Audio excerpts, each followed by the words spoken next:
स्वेच्छासेवी संगठन एकता बल पक्षर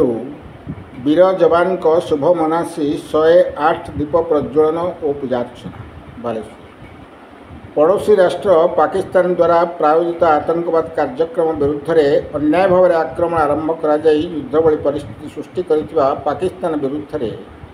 न्यायर लड़ई में युद्धभूमि में संग्रामरत भारत मातार वीर पुरुष वीर सैनिक मान शुभ मनासी बालेश्वर अन्यतम स्वेच्छासेवी संगठन एकतार बल पक्षर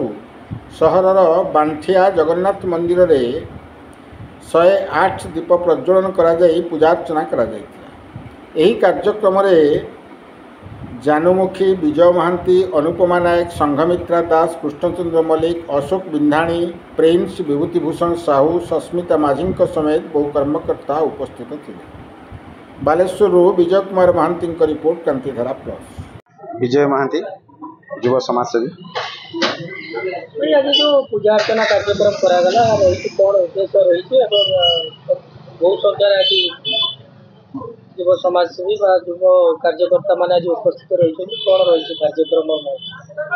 आपने जानी बर्तमान आम जो देश घड़ीसंधि मुहूर्त गति करें आम अलरेडी युद्ध आरंभ हो जाए आम जो युद्ध क्षेत्र में आम जो वीर जवान मैंने अच्छा आम देश को सुरक्षित रखापी आमपाई आम कवच जो आगे ढड़ा होती से भाई से आम देशवासी केमी सुरक्षित रे वीर जवान केमी सुरक्षित रे देश को केमी विजयी सूचक पहुँचे से सबार्थ आम दीप आज प्रदान कौटी कार्यक्रम ये एक्चुअली आमर सेमती कौन नाम नाला आम एकता ही बल तरफ आम करूँ समस्ते